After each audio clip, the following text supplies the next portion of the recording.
الحمد للہ وکفا وسلام علی عبادہ الذین اصطفى اما بعد قال اللہ تبارک و تعالی اعوذ باللہ من الشیطان الرجیم بسم اللہ الرحمن الرحیم والفجر ولیال عشر والشفع والوتر واللیل اذا یسر هل فی ذلک قسم لذی حجر صدق اللہ العظیم اللہم صلی علی سیدنا محمد وعلی آل سیدنا محمد وبارک وسلم اللہم صلی علی سیدنا محمد وعلی آل سیدنا محمد وبارک وسلم اللہم صلی علی سیدنا محمد وعلی آل سیدنا محمد مبارک وسلم۔ بہت ہی احترام کے قابل، بڑی عزت اور اکرام کے لائق ایمانی بھائیوں، بزرگوں، عزیزوں اور دوستوں، گزشتہ 2 جمعہ اولاد کی تربیت کے بارے میں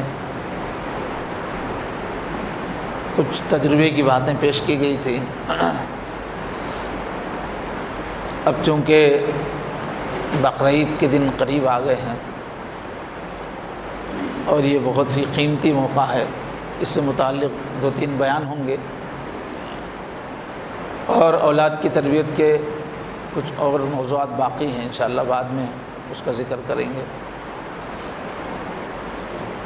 تو ابھی حج کا جو مہینہ ہے اس کے شروع ہونے میں صرف 3-4 دن بچے ہیں، تو یہ بقرعید عید سے پہلے کے جو 10 دن ہیں اس میں ہم لوگوں کو بہت ہی خصوصی توجہ کے ساتھ، پورے جوش و خروش کے ساتھ عبادت کی طرف متوجہ ہونے کی ضرورت ہوتی ہے۔ یہ بہت ہی قیمتی دن ہے، اس کے فضائل چونکہ بہت زیادہ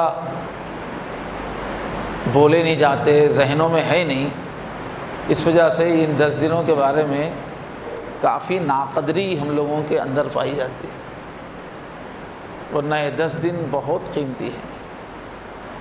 یہ دوسرا رمضان ہے، 10 دن کا رمضان ہے، اور فضیلت کے اعتبار سے اس رمضان سے بڑا ہوا ہی ہے، کم نہیں ہے یہ 10 دن۔ ضرورت اس بات کی ہے کہ ہم اچھی دعا کریں اللہ سے کہ ہماری صحت اچھی رہے اور ان 10 دنوں میں ہم عبادت میں اضافہ کریں۔ اس کے کچھ فضائل سن لیں۔ تو یہ ذی الحجہ کا جو مہینہ ہے بہت ہی برکت والا ہے، خاص طور پہ یہ 10 دن، اس کے بڑے فضائل، خوبیاں اللہ کے نبی صلی اللہ علیہ وسلم نے بتائی ہیں۔ اس لیے یہ بہت اہم ہے کہ اسلام کا جو 5واں رکن ہے حج، تکمیلی رکن ہے، اور اس کی اپنی ایک بہت خاص شان ہے، بہت محبت الہی کے اعتبار سے، اور سارے عالم میں جو ہلچل مچتی ہے، سارے عالم سے جو قافلے جاتے ہیں، اس اعتبار سے حج کی بڑی اہمیت ہے۔ تو یہ حج کا مہینہ ہے، ان 10 دنوں میں حاجی لوگ سارے عالم سے مکہ مکرمہ پہنچ جاتے ہیں اور مختلف اعمال حج کے ہوتے ہیں۔ تو چونکہ یہ حج کے کا مہینہ ہے، اس کے دن ہے، اس لیے اس کی عظمت بہت بڑھ گئی ہے۔ جیسے رمضان میں قرآن کا مہینہ ہے، نزول قرآن کا، اور روزے کا مہینہ ہے جو اسلام کا ایک رکن ہے، اور حج جو ہے کعبۃ اللہ جو اسلام کا ایک شعائر میں ایک علامت ہے، اللہ کی محبت اور توحید کی علامت ہے۔ سب سے پہلے تو کعبہ حضرت آدم علیہ السلام کے ساتھ ہی نازل ہوا تھا، پھر اس کے بعد ان کے انتقال کے بعد اس کعبہ کو اٹھا لیا گیا، ایک تاریخ ہے کعبہ کی۔ اس کے بعد پھر فرشتوں کے ذریعے سے تعمیر ہوئی۔ ہر زمانے میں پوری دنیا کے جو کہیں بھی انبیاء ہے تو حج کے لیے مکہ جاتے تھے، کعبہ جاتے تھے، تو کعبہ توحید کی بالکل شروع سے علامت ہے، بلکہ زمین جو بننا شروع ہوئی ہے پانی پر وہ کعبے کی جگہ سے ہی ہوئی، اسی وجہ سے کعبہ ابھار جو زمین کا ہوا پانی میں وہیں سے ہوا، اور اس کو زمین کی ناف بھی کہا جاتا ہے مکہ کعبہ کو، جیسے جسم میں ناف ہوتی ہے زمین کی ناف ہے، وہ پوری زمین کی جڑ ہے وہ، اور وہاں اگر کعبے کی جگہ پر اگر کچھ حرکت ہو تو سارے عالم پہ اس کا اثر پڑتا ہے،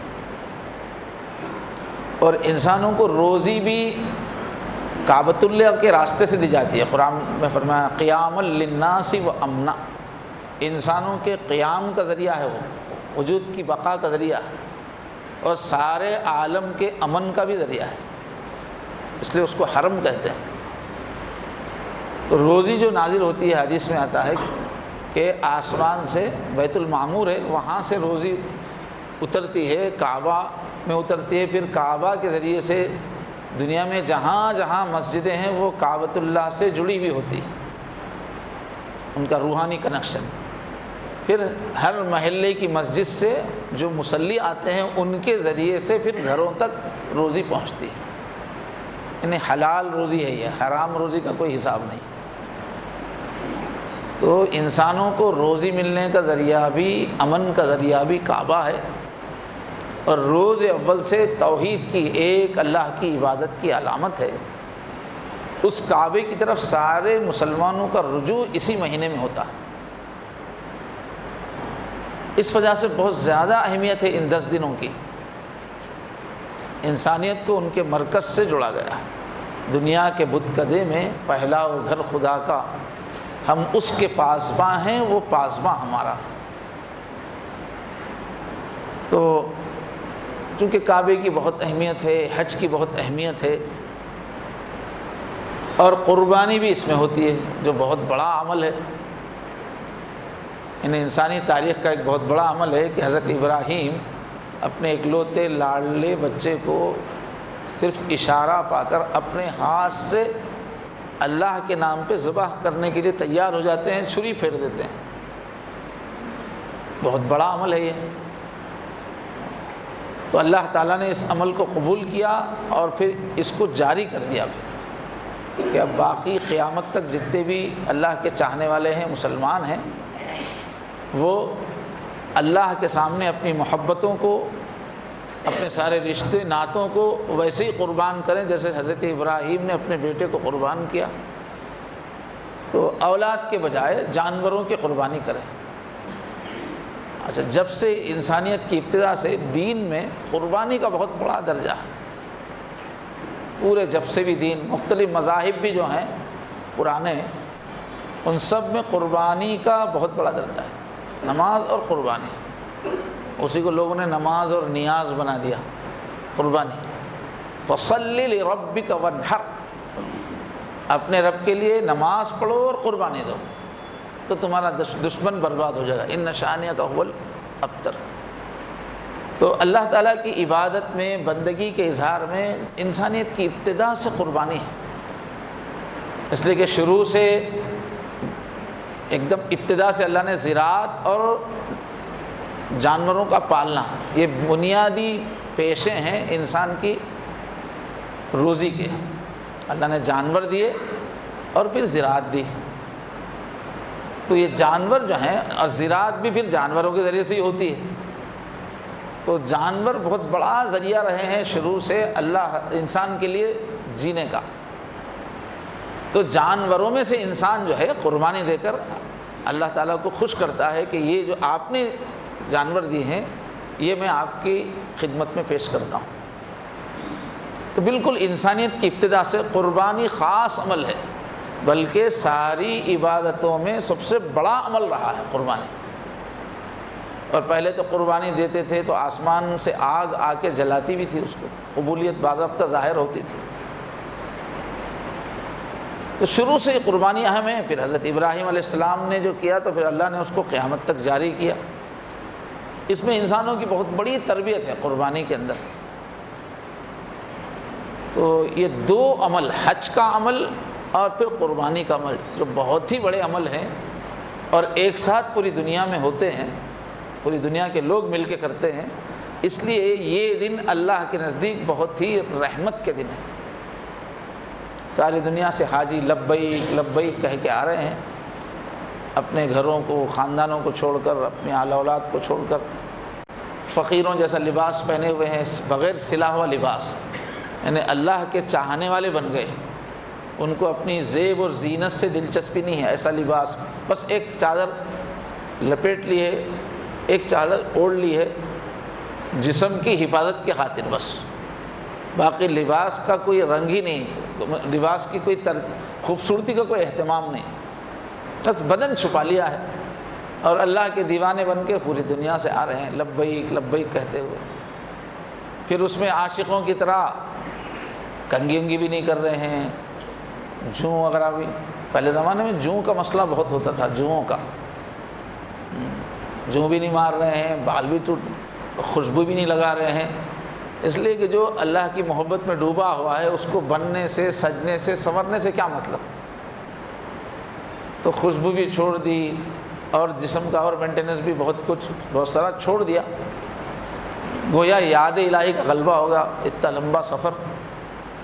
تو یہ اللہ کی محبت کا بہت بڑا مظاہرہ ہے انسانوں کی طرف سے۔ اور آج کل کے زمانے میں اللہ کے کرم سے جسم کمزور ہو گئے ہیں تو سفر بھی بہت آسان ہو گیا، بڑی آسانی سے ہوائی جہاز میں بیٹھے اور جدہ پہنچے، پھر وہاں سے اچھی اچھی گاڑیاں ہوتی ہیں، حج کے لیے پہنچ جاتے ہیں۔ لیکن پہلے زمانے میں سوچئے یہ کتنا بڑا عمل تھا کہ دنیا میں کسی بھی کونے میں کوئی مسلمان ہے، اللہ کا حکم تھا کہ تمہارے پاس آنے کا انتظام ہے، سواری کا خرچ ہے تمہارے پاس، تم کو آنا ہے۔ وَلِلَّهِ عَلَى النَّاسِ حِجُّ الْبَيْتِ مَنِ اسْتَطَاعَ إِلَيْهِ سَبِيلًا، جس کے اندر آنے کی سکت ہے، آنا ہی آنا ہے، لازم ہے۔ نہیں آؤ گے تو تم یہودی بن کے مرو، نصرانی بن کے مرو، اللہ کو تم سے مطلب نہیں فرمایا۔ بہت غصے کا اظہار۔ تو پہلے زمانے میں سفر کتنا مشکل ہوتا تھا، سواریاں نہیں تھی، بس جانوروں پہ سفر ہوتا تھا۔ گھوڑا جو ہے پوری قوت سے بھاگتا تو ایک دن میں 20 میل بس ختم سفر، اس سے زیادہ میل سفر ہوتا ہی نہیں۔ ہاں، تو کئی لوگ ایسے ہوتے تھے پہلے زمانے میں، پوری زندگی میں وہ اپنے گاؤں سے باہر ہی نہیں جاتے تھے، ایسے لوگ رہتے تھے، ضرورت ہی نہیں پڑتی تھی۔ تاجر لوگ جاتے تھے، عام لوگ نہیں جاتے تھے، کسان نہیں جاتے تھے۔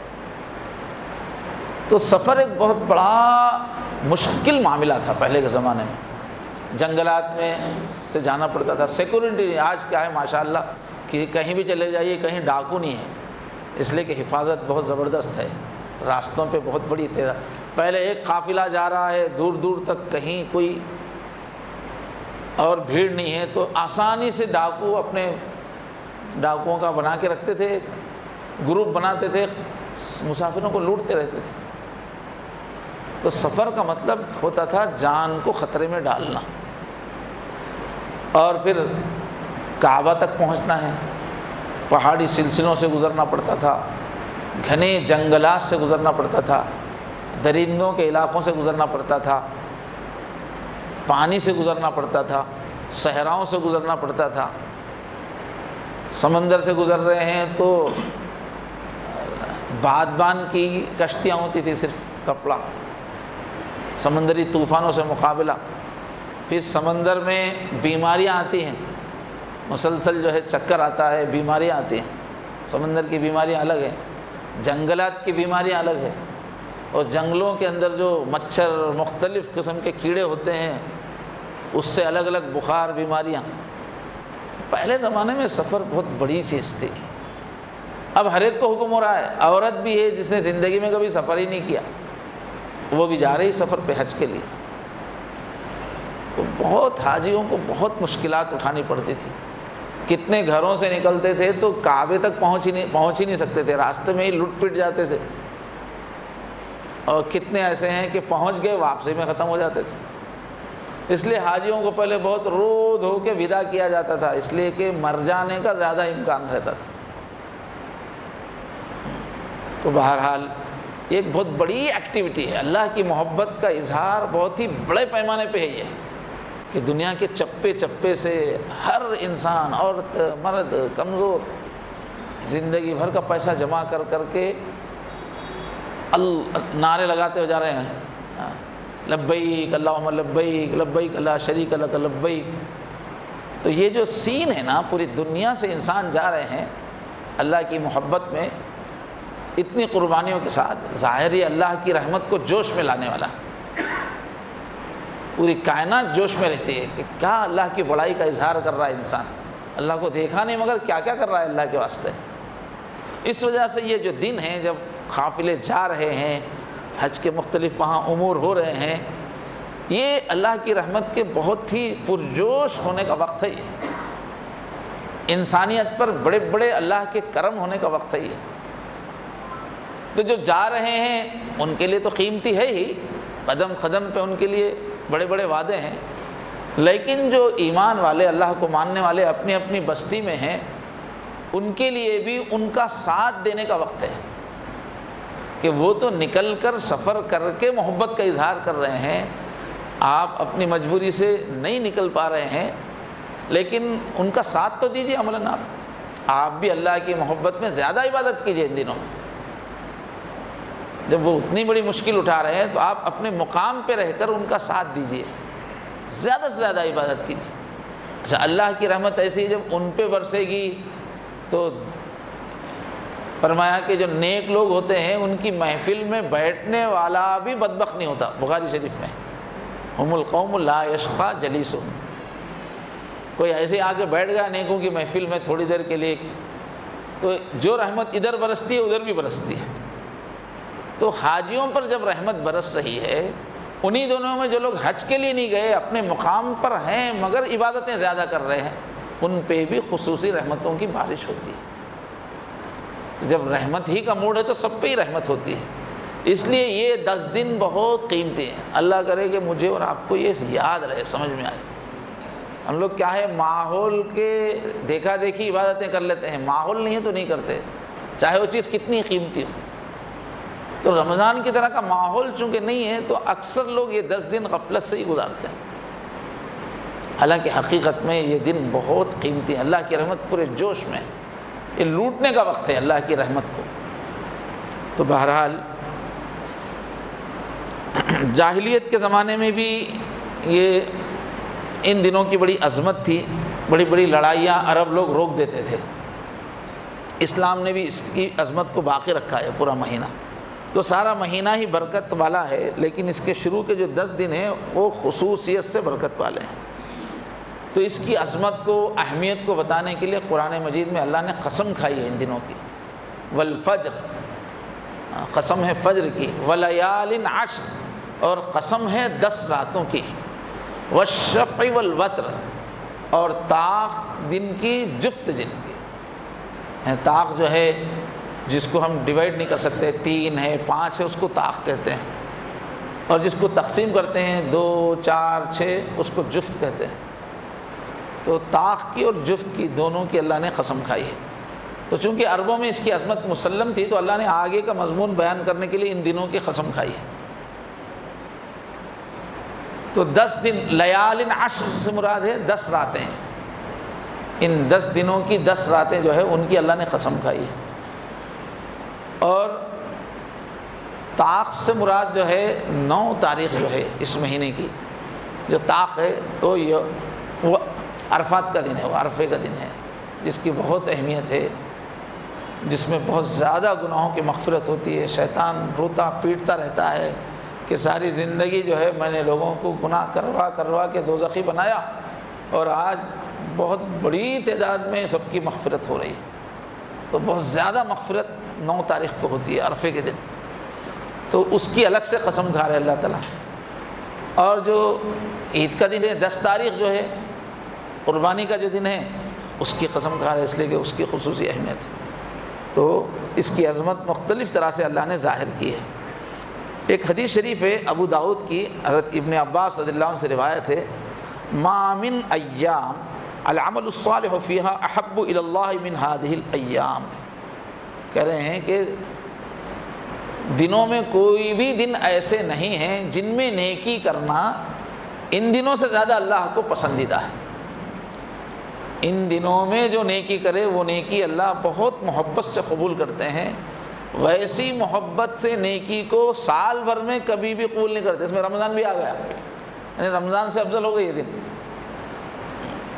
یعنی ایام العشر۔ تو فرمایا کہ ان دنوں کی نیکی اللہ کو بہت پسند ہے۔ تو صحابہ نے پوچھا کوئی اگر دوسرے دنوں میں جہاد کر رہا ہے، اللہ کے راستے میں جہاد لڑ رہا ہے، اپنی جان ہتھیلی پہ لے کر تلواروں کے سائے میں گھس رہا ہے، وہ عمل تو بہت بڑا ہے، تو ان 10 دنوں سے باہر کا جو جہاد کا عمل ہے کیا وہ بھی زیادہ مقبول نہیں ہے کیا ان دنوں کی تسبیح سے، ذکر سے؟ تو فرمایا ہاں، ولل جہاد فی سبیل، ہاں جہاد کرنا بھی اتنا اللہ کا محبوب عمل نہیں ہے جتنا ان 10 دنوں میں آپ کوئی بھی نیکی کریں گے۔ الا رجل خرج بنفسه وماله فلم يرجع من ذلك بشيء، ہاں جہاد میں کوئی اس لیول تک کسی کی قربانی ہے کہ اپنی جان بھی اپنا مال بھی سب وہ لے کے نکلا، پھر لوٹا نہیں، شہید ہو گیا، اپنا ذاتی مال اس نے لگایا، اپنی جان لگائی، شہید ہو گیا، تو وہ نیکی البتہ ان 10 دنوں میں کیے جانے والی نیکی سے افضل ہے۔ یہ ابو داؤد شریف کی روایت ہے۔ تو اس طرح اللہ کے رسول نے، اب اس مضمون کی اور بھی حدیثیں ہیں، یہ جامع آپ کے سامنے ذکر کی گئی، تو اس کو یاد رکھنا ہے کہ جہاد سے افضل ہے ان دنوں میں نیکی کرنا، اور باقی سال بھر کے دنوں سے افضل ہے۔ پورے حاجی جا رہے ہیں کعبے کے اطراف، لبیک لبیک عبادتوں کا ماحول ہے، ہم بھی اللہ کے چاہنے والے، ہمارا دل بھی وہیں رہنا چاہیے، اور ہمارے اوپر بھی عشق الہی کی کیفیت ہونا چاہیے، ہمارے اندر بھی قربانی کے جذبات ہونا چاہیے، تو اللہ کے پاس بہت بڑا مقام ہے۔ ان 10 دنوں میں کچھ چیزیں پسندیدہ ہیں، مستحب ہے۔ وہ کیا ہے کہ جن لوگوں کا اس سال قربانی کا ارادہ ہے وہ لوگ پہلی تاریخ سے ہی اس مہینے کی ناخن اپنا نہ کاٹیں، بال اپنا نہ کاٹیں، جن جن کا بھی قربانی کا ارادہ ہے، اور جب قربانی کر لیں اپنی جس دن، اس کے بعد اپنے ناخن اور بال کر لیں، جیسے احرام والا کرتا ہے، قربانی دینے تک وہ احرام میں رہتا ہے، تو ہم یہاں رہ کر بھی احرام والے ہو گئے۔ اس طرح سے ہم پورا تو حج کا پورا نقل نہیں کر سکتے، مگر اتنا ہم ان کا کر کے ان کے ساتھ ہو جاتے ہیں، ہم بھی حاجی بن جاتے ہیں گھر میں بیٹھ کے۔ ناخن مت نکالیے، بال مت نکالیے، قربانی کے بعد نکالیے، آپ بھی احرام والے ہو گئے، ان کی نقل اور کامل ہو گئی۔ تو جس کا بھی قربانی کا ارادہ ہے بال اور ناخن نہ نکالے، یہ مستحب ہے، پسندیدہ، یہ کوئی واجب فرض نہیں ہے، پسندیدہ ہے۔ یہ جو فقہ حنفی کی کتاب ہے نا شامی، اس کی اندر یہ لکھا ہوا ہے۔ حضرت ام سلمہ رضی اللہ عنہ سے روایت ہے کہ آپ صلی اللہ علیہ وسلم نے فرمایا اذا دخلت العشر واراد احدکم ان یضحی فلا یمس من شعره وبشره شیئا، اور وفی روایت فلیمسک عن شعره واظفاره۔ تو مسلم شریف کی روایت ہے، اللہ کے نبی صلی اللہ علیہ وسلم فرماتے ہیں، حضرت ام سلمہ حضور کی زوجہ ہیں، ہماری ماں ہیں سب کی، ام المومنین، فرماتی ہیں حضور نے فرمایا جب 10 دن شروع ہو جائیں اور تم میں سے کسی کا ارادہ ہے کہ وہ قربانی کرے گا، تو وہ اپنے بال اور اپنی کھال میں سے کچھ بھی اس کو مت چھوئے، کاٹے نہیں اس کو، اور ایک روایت میں ہے کہ وہ اپنے بال اور ناخنوں کو مت چھوئے، ان کو نہ کاٹے، مسلم شریف کی روایت۔ تو ایک عمل ان دنوں میں یہ ہے کہ بال اور ناخن اپنے چھوڑ دیے جائیں۔ دوسرا اس میں عمل ہے روزہ رکھنا ان دنوں میں۔ عن ابی ہریرہ رضی اللہ عنہ، حضرت ابو ہریرہ سے روایت ہے، اللہ کے رسول نے فرمایا کہ پہلے عشرے کی عبادت تمام دنوں کی عبادت سے افضل ہے، ان ایام میں ایک دن کا روزہ سال بھر کے برابر ہے، اور ایک دن کا رات میں جاگنا شب قدر کے برابر ہے۔ یہ ترمذی شریف کی روایت ہے، حدیث کا نمبر ہے 7581۔ ترمذی شریف مشہور حدیث کی کتاب ہے، اس میں یہ حدیث ہے کہ حضور فرما رہے ہیں کہ اگر ایک روزہ رکھیں گے ان دنوں میں تو 1 سال روزہ رکھنے کے برابر ہے۔ کتنی کمائی کا وقت ہے یہ، ایک روزہ 1 سال کے برابر، ہاں، اور ایک رات میں قیام کریں گے تو ایک شب قدر کے برابر ہے۔ ترمذی شریف کی روایت ہے۔ اچھا، تو دوسرا عمل کیا ہوا، اپنے کو کوشش کرنا ہے ان دنوں میں روزہ رکھیں تاکہ 1 سال ہم فائدہ اٹھا سکیں۔ اب اس میں پھر 9 تاریخ کا روزہ جو آئے گا عرفے کا، تو جو لوگ اپنے مقام پہ ہیں ان کے لیے روزہ ہے، جو حج پہ ہیں ان کے لیے وہاں روزہ نہیں ہے عرفے کے دن، جو اپنے اپنے شہر میں ہیں ان کے لیے روزہ ہے۔ اور حاجی لوگ تو اس دن 9 تاریخ کو عرفات کے میدان میں جاتے ہیں، وہاں جانا پہنچنا وہ ان کے لیے واجب ہے، اور جو اپنے مقام پہ ہم لوگ ہیں ہمارے لیے روزہ ہے۔ تو یہ جو روزہ ہے اس کا کیا ہے، فرمایا کہ پچھلے سال اور اگلے سال، آنے والے سال کے بھی گناہ معاف ہو جاتے ہیں، اس کی فضیلت ایسی ہے 9 تاریخ کے روزے کی۔ یہ مسلم شریف کی روایت ہے، حدیث کا نمبر ہے 1162۔ تو گویا تیسرا کام کیا ہوا، پہلا عمل کون سا بتایا گیا ہے، اپنے بال اور ناخن نہیں کاٹنا، دوسرا عمل ہے روزے رکھنا، تیسرا عمل ہے عرفے کا روزہ خاص طور پہ، اور تیسرا کیا ہے، ان دنوں میں بار بار اللہ اکبر لا الہ الا اللہ اکبر وللہ الحمد پڑھتے رہنا چاہیے، زیادہ سے زیادہ تکبیر اللہ کی۔ اور تلاوت کے بارے میں آتا ہے، تلاوت بھی زیادہ سے زیادہ کرے، اس کا اہتمام کرے آدمی۔ یہ کیا ہے، سورہ حج کے اندر اللہ نے فرمایا وَيَذْكُرُ اسْمَ اللَّهِ فِي أَيَّامٍ مَعْلُومَاتٍ، سورہ حج میں فرمایا کہ یہ جو مشہور دن ہیں یہ تمہارے، ان دنوں میں خوب اللہ کا ذکر کرو، ذکر کرنے کا حکم ہے، اس لیے جو بھی ذکر ہے وہ ان دنوں میں کرنا چاہیے۔ تو حدیث شریف میں ہے کہ یہ جو 10 دن ہیں ان سے زیادہ اللہ کے نزدیک کوئی بھی عظمت والا دن نہیں ہے، نہ اس سے زیادہ پسند ہے، لہٰذا اس میں تہلیل، تکبیر، تحمید کی کثرت کرو۔ یہ مسند احمد میں ہے، حدیث نمبر 5446 حدیث کا نمبر، مسند احمد۔ تو فرما رہے ہیں کہ ان دنوں میں عمل اللہ کے نزدیک بہت عظمت رکھتا ہے، اس لیے حضور نے فرمایا تحلیل لا الہ الا اللہ کثرت سے پڑھو ان دنوں میں، تکبیر اللہ اکبر تکبیر کثرت سے کرو، اور تحمید الحمدللہ۔ اب اسی کو ملا کے بنا دیا گیا لا الہ الا اللہ، اللہ اکبر لا الہ الا اللہ، واللہ اکبر وللہ الحمد، اور سبحان اللہ والحمدللہ ولا الہ الا اللہ واللہ اکبر، اس میں بھی 4 چیزیں آ جاتی ہیں۔ تو حضور فرما رہے ہیں ان دنوں میں کثرت سے کام کرو۔ تو حضور ایک حضرت عمر رضی اللہ عنہ کے بیٹے تھے، ابن عمر رضی اللہ عنہ، بڑے سنتوں کے متبع۔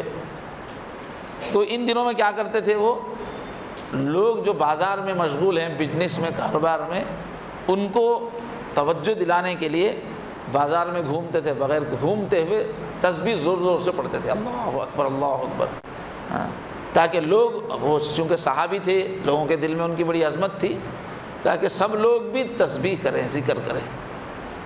تو یہ بڑے صحابی ہیں، یہ بخاری شریف کی روایت ہے، حدیث نمبر 959 ہے۔ تو خاص طور پہ یہ اس عمل لوگ زیادہ سے زیادہ ذکر کریں، یہ جا کے لوگوں کو توجہ دلاتے تھے۔ اور 5واں کام ان دنوں میں کیا ہے، وہ تکبیر تشریق ہے، یعنی 9 تاریخ کی فجر سے، یہ مہینے کی 9 تاریخ کی فجر سے 13 تاریخ کی عصر تک، ہر نماز کے فوراً متصل بعد ایک بار تکبیر کہنا ہے، تکبیر تشریق اس کو کہتے ہیں۔ تو یہ 23 نمازیں بن جاتی ہیں، اور چونکہ بیچ میں ایک عید کی نماز بھی ہے، تو اس طرح سے یہ 24 نمازیں ہو جاتی ہیں۔ ان میں تکبیر پڑھنا واجب ہے۔ واجب اس حکم کو کہتے ہیں جو فرض ہوتا ہے، جس کے نہ کرنے پر سزا ہوتی ہے، گناہ ہوتا ہے۔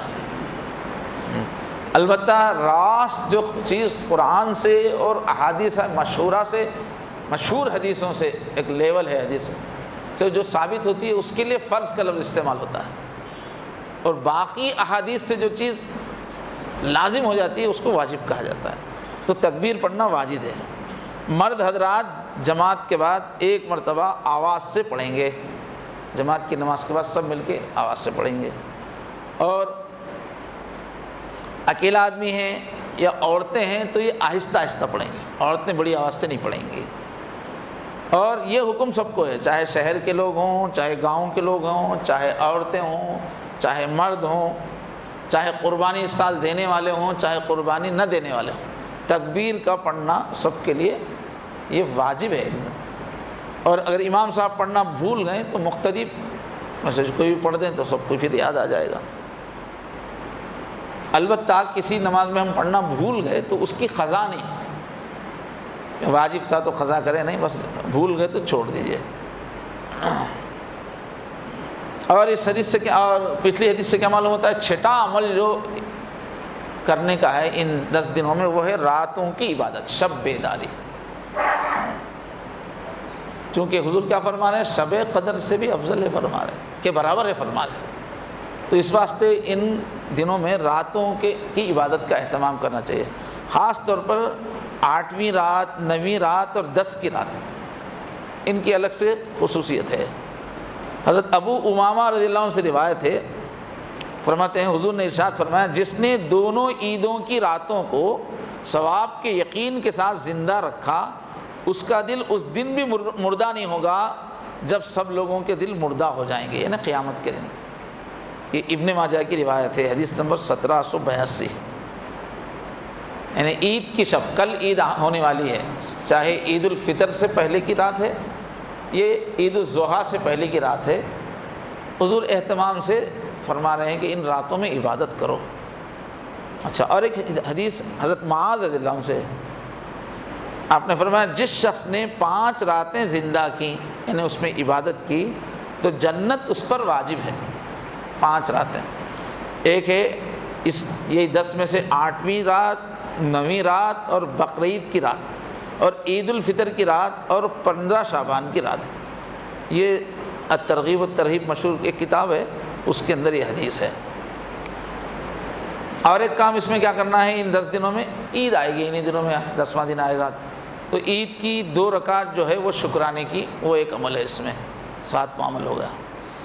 جو عید الاضحیٰ جو ہے اس میں نماز میں جلدی کرنا مستحب ہے, کیونکہ قربانی کرنا ہے, اور قربانی میں عجلت مطلوب ہے, جتنا جلدی ہو سکے قربانی کر لینا چاہیے. اللہ کے نبی صلی اللہ علیہ وسلم اضحیٰ میں, عید الاضحیٰ میں فطرتاً جلدی کرتے تھے, اور عید الفطر میں تاخیر کرتے تھے, نماز جو ہے تھوڑا تاخیر کرتے تھے. اور عید الاضحیٰ میں راستے میں جاتے ہوئے تکبیر اللہ اکبر لا الہ الا اللہ واللہ, اس کا رواج بہت کم ہو گیا ہے, یعنی آواز سے پڑھتے ہوئے جانا. جب تک یہاں نظام کی حکومت تھی, پورا ایک نظام تھا اس کا, سب لوگ جامع مسجد میں پوری بستی والے جمع ہو کر, وہ امام صاحب سامنے رہتے تھے, اور پھر حکومت کے نمائندے بھی رہتے تھے, ایک جلوس کی شکل میں آواز سے اللہ اکبر پڑھتے جاتے تھے. جانے کا راستہ الگ, آنے کا راستہ الگ, اس سے ایک شان محسوس ہوتی ہے. تو یہی طریقہ حضور کے زمانے سے ہے کہ سب مسلمان مل کے جائیں, تکبیر پڑھتے ہوئے جائیں, ایک باضابطہ جلوس کی شکل میں جائیں, دوسرے راستے سے آئیں, تو عید کی شان اس میں ہے. لیکن اب کیا ہے, ہمارے ہاتھ میں حکومت نہیں ہے, سب لوگ جو ہے بکھر بھی گئے ہیں, تو کم سے کم آدمی اپنی تو تکبیر پڑھتا ہو جائے, آواز سے بھول جاتے ہیں لوگ. تو تکبیر پڑھتے ہوئے جانا ہے, اس کی خاص شان ہے اس کی.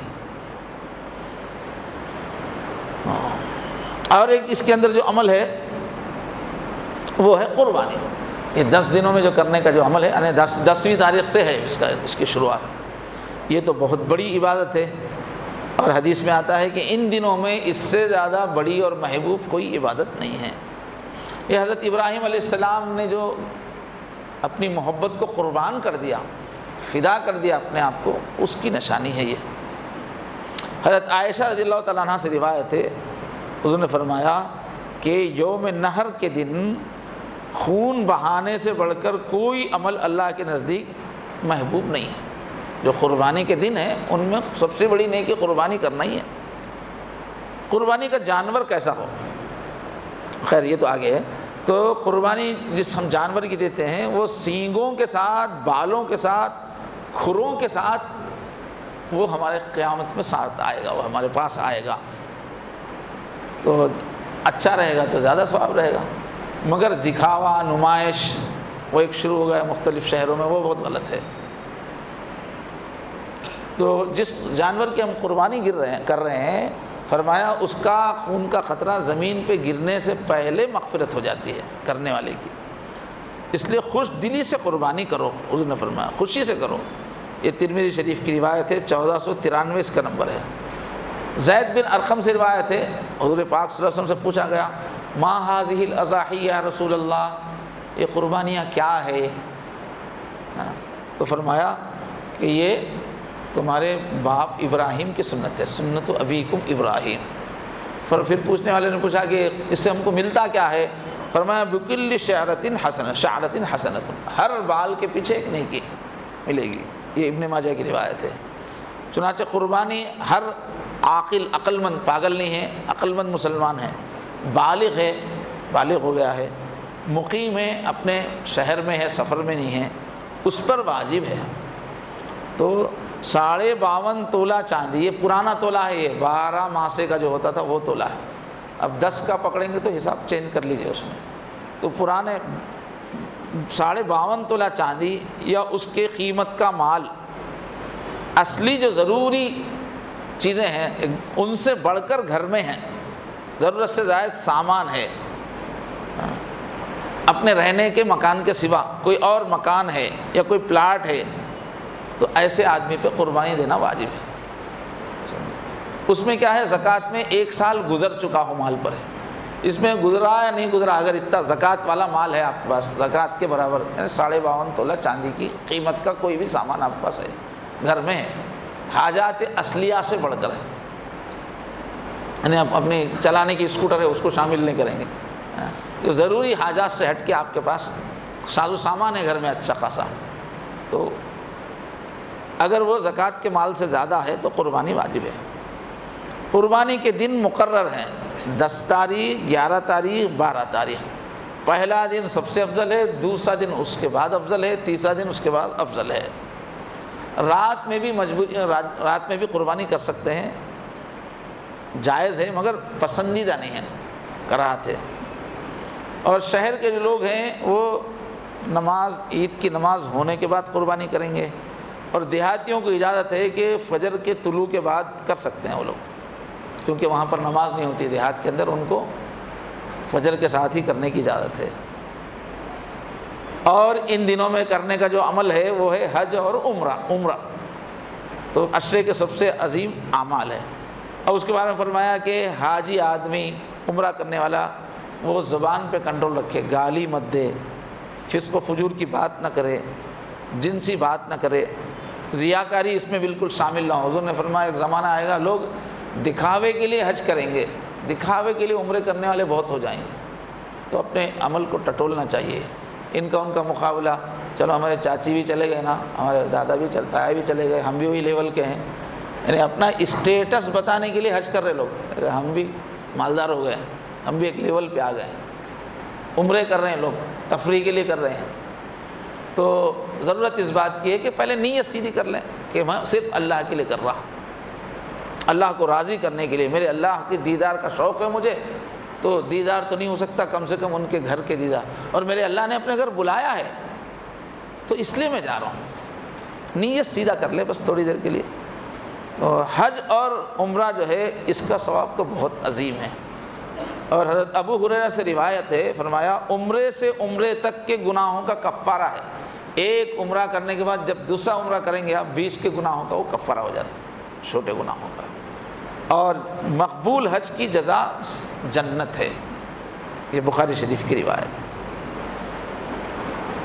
تو اب 2-3 منٹ میں جو ہے یہ قربانی کے تھوڑا مسائل۔ قربانی مال پر سال گزرنا شرط نہیں ہے اس میں، عمر کیا ہو، بکرا بھیڑ ہے تو 1 سال سے کم نہیں ہونا چاہیے، بکرا ہے یا بھیڑ ہے، اور دمبا ہے اگر تو 6 ماہ کا بھی ہے، لیکن اچھا خوب موٹا تازہ ہونے کی وجہ سے 1 سال جیسا لگ رہا ہے دمبا، تو وہ جائز ہے۔ گائے بھینس کی قربانی دے رہے ہیں تو پورے 2 سال کی ہونی چاہیے، بیل یا بھینس، اب یہاں تو گائے کی قربانی دینے سے بچی ہے تاکہ شر نہ ہو جہاں کر بھی، اس لیے کہ ان سب چیزوں کی رعایت کرنے کا بھی حکم ہے شریعت میں۔ تو گائے بھینس ہے تو پورے 2 سال ہونا چاہیے عمر، اونٹ کی دے رہے ہیں تو 5 سال ہونا چاہیے عمر۔ کسی اور جانور کی قربانی درست نہیں ہے، ہرن کی دے رہے ہیں، مرغی کی دے رہے ہیں، ایسی جائز نہیں، یہی جانور دے سکتے ہیں آپ۔ اب جانور کے اندر عیب ہے، جیسے اندھا ہو گیا، کانا ہو گیا، یہ لنگڑا ہے، یہ پوپلا ہے، دانت ہی نہیں ہے اس کو، اور مکمل دم کٹی ہوئی ہے، دھری بھی نہیں ہے، اور تھن جو ہے وہ سوکھے ہوئے ہیں، یا 1/3 تھن کٹا ہوا، یا کان ہے مگر کان 1/3 کٹا ہوا ہے، ایسے جانور کی قربانی نہیں دے سکتے۔ اور لنگڑا اتنا ہے کہ ذبح کرنے کی جگہ تک نہیں جا سکتا، اتنا زیادہ لنگڑتے ہوئے چل رہا ہے، جا رہا ہے تو کوئی بات نہیں، اتنا زیادہ لنگ ہے کہ وہ جا نہیں سکتا، اور دم کٹی ہوئی ہے، اکثر کٹی ہوئی ہے، اور بکری ہے اس کا ایک تھن خشک ہو گیا ہے یا کٹ گیا ہے، اور گائے اور اونٹ ہے 4 تھن میں سے 2 مکمل خشک ہو گئے ہیں یا 2 کٹ گئے ہیں، یا زبان اتنی کٹ گئی ہے کہ وہ چر نہیں سکتا، یا سینگ اتنا جڑ سے کٹا ہے کہ دماغ تک اس کا اثر پہنچا، اس طرح کا عیب اگر پیدا ہوا، یا اتنا لاغر ہے کہ اس کی ہڈیوں میں گودا ہی نہیں ہے، ایسے جانوروں کی قربانی درست نہیں ہے۔ اور جس کو خصی کرتے ہیں اس کی کر سکتے ہیں۔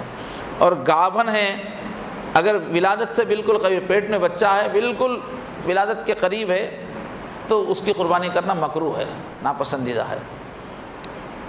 اور پہلے تو عیب نہیں تھا، لیکن قربانی کرتے وقت زخم لگ گیا، عیب آ گیا، تو اس سے کوئی حرج نہیں ہوگا، کوئی چیز ٹوٹ گئی تو۔ اور بکرا ہے یا دمبا ہے تو ایک آدمی کی طرف سے کافی ہے، اور گائے اور اونٹ ہے تو زیادہ سے زیادہ 7 آدمی اس میں حصہ مل سکتے ہیں، 3 ہیں 3 بھی مل سکتے ہیں، 5 مل سکتے ہیں، زیادہ سے زیادہ 7۔ اور مستقل بکرا دینا وہ حصہ لینے سے افضل ہے، اس لیے کہ اس میں زیادہ پیسے کا خرچ ہے، قربانی تو ادا ہو جائے گی، بکرا جو ہے افضل ہے۔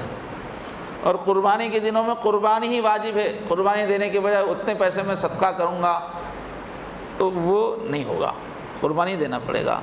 البتہ قربانی کا وقت چلا گیا، کسی وجہ سے حادثے سے نہیں دے سکا، تو اب قیمت جو ہے صدقہ دینا ہے۔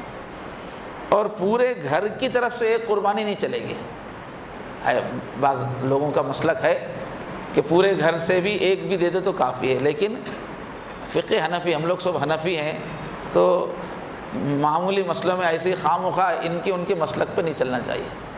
تحقیق، پورے مسلک کی تحقیق کرنے کا علم ہے، تحقیق کر کے آپ مسلک بدل رہے تو بات الگ ہے۔ کوئی علم نہیں، تحقیق نہیں، کوئی ایک رسالہ پڑھ کے ادھر ادھر عمل کرنے سے ایک انتشار کی کیفیت ہوتی ہے۔ تو پورے علماء نے شروع سے، پورے فقہاء نے لکھا ہے، سعودی عرب والے کہتے ہیں کہ بھئی مسلک نہیں بدلنا چاہیے، آپ کا جو مسلک ہے اس پہ چلنا چاہیے، آپ کے علاقے کا جو مشہور مسلک ہے اس کے ماہرین وہیں ہوتے ہیں، اسی پہ چلنا چاہیے۔ دیکھا دیکھی ایک عمل یہ مسلک پہ، ایک عمل وہ مسلک پہ، یہ تو علم کی بنیاد پہ نہیں ہوا نا، یہ اپنی پسند کی، ایسا کرنے کی عادت نہیں ہے۔ ہاں کوئی اچھی تحقیق کر کے اس کو کوئی مسلک سمجھ میں آ رہا ہے، علم والا ہے، وہ اس تحقیق سے بدل رہا تو بات الگ ہے۔ وہ تحقیق کے واسطے عمر لگانا پڑتا ہے، یہ کاروبار دھندا کرتے وہ خالی ایک رسالہ یہ وہ پڑھ کے نہیں بدلنا چاہیے، انتشار پیدا ہوتا ہے اس سے۔ تو بہرحال ہمارے پاس جو ہے فقہ حنفی کے اندر پورے گھر کی طرف سے ایک حصہ کافی نہیں ہے، جتنے لوگوں پہ واجب ہے ان سب کی طرف سے کرنا ہے۔ اور عقیقے کا کوئی اس میں حصہ ملنا چاہ رہے تو مل سکتے ہیں، چونکہ وہ بھی ایک قربانی ہے، اپنے کسی کا عقیقہ کرنے کے لیے کوئی حصہ لے رہے تو، مگر آپ 5 حصے قربانی کے رکھو، میں 2 حصے کھانے کے واسطے خریدتا ہوں بول کے ایسا کریں گے تو سب کی قربانی نہیں ہوگی۔ عقیقے کا حصہ کوئی مل سکتا ہے اس کے اندر۔ اور بسم اللہ جو پڑھنا ہے، کوئی مسلمان ہے پہلے سے اور بھول سے بسم اللہ چھوڑ دیا اس نے تو کچھ نہیں ہوگا، قربانی ہو جائے گی۔ ارادے سے چھوڑے گا تو نہیں ہوگی۔ اور جس جانور جو ذبح کرنا ہے، بچہ ذبح کرے گا تو بھی ہو جائے گا، عورت ذبح کرے گی تو بھی قربانی ہوگی، اس میں ایسی کوئی شرط نہیں ہے کہ فلاں ہی کرے۔ یہ چند ضروری مسائل تھے، باقی تھوڑا سا اعلان یہ ہے کہ گزشتہ توجہ دلائی جا رہی ہے کہ حضور کے 4 کام ہیں. چوتھا کام ہے امت بنانا، مسلمانوں کے اندر آپس میں اخوت پیدا کرنا، ایک دوسرے کی خیر خبر کا ماحول بنانا. اسی سے اسلام کو طاقت پہنچتی ہے. اس کے تحت جو ہے یہاں کام شروع کیا گیا ہے امت کو جوڑنے کا. تو باکسز بھی لگائے گئے ہیں، صدقے کے باکس اور زکوٰۃ کے باکس. گزشتہ بھی جو ہے پیسے اس میں نکالے گئے ہیں، 4000 چلر کچھ آئے ہیں، جو بہت کم ہے. تو پورے علاقے میں ہم کو اس مسجد کے ذریعے سے امت پناہ لانا ہے. امت کے اندر صرف ریلیف کا کام یا خدمت کا کام نہیں کرنا ہے، امت بنانا ہے. تو اس ہفتے جو کام ہوا ہے یہ مسجد عمر فاروق اور مسجد نور قبا، اس کے پورے مکانات کی گنتی ہو گئی ہے اور اس میں جتنی گلیاں ہیں ان کا نقشہ بنا دیا گیا ہے. اگرچہ اتنی باریک گلیاں ہیں، گوگل میں بھی اس کا تذکرہ نہیں ہے. پھر گھوم پھر کے پوری گلیوں کا نقشہ، 24 گلیوں کا نقشہ بنایا گیا ہے اور پورے ایریا میں تقریباً 450 مکانات ہیں. کس گلی میں کتنی مکان ہیں پورا نقشہ بنا کے گلی تعین ہو گیا ہے. اس کا نقشہ لگا دیا گیا ہے نوٹس بورڈ پر. اب اس میں جو ہے ہر 40 گھر پر ایک مستقل رابطہ رکھنے والا طے ہو گیا ہے. رات میں اس کی میٹنگ ہوئی تھی، پورے لوگوں میں تقسیم کر دیا گیا ہے کہ مستقل جتنے بھی فلاحی کام ہوں گے ہر 40 گھر پہ ایک آدمی اس کا ذمہ دار ہے. جب کام کرنے والے اور زیادہ ہو جائیں گے تو کم بھی کی جا سکتی ہے. تو کام تھوڑا تھوڑا آگے بڑھ رہا ہے اور کئی بلاکس کا سروے ہوگا. اور الحمدللہ ہمارے شہر میں مختلف کام انجام دینے والی تنظیمیں ہیں، NGOs، ان کو بلا کے کام لیا جائے گا اور ہر طرح کا امت کے ڈیولپ کا کام ہوگا. یہ نہیں کہ صرف غلہ بانٹنے کا کام نہیں، تعلیم کا بھی، صحت کا بھی، اور نوکریاں پیشے کو مضبوط کرنے کا بھی، لڑائیاں جھگڑے جو ہیں، شراب کی عادت ہے ان سب کو دور کرنے کا بھی، امن و امان قائم کرنے کا بھی. آپ حضرات سے گزارش ہے کہ دعا فرمائیے کام مضبوطی سے چلے. ہم سب کو ذہنی طور پہ اس میں حصہ لینا ہے. آخر دعوانا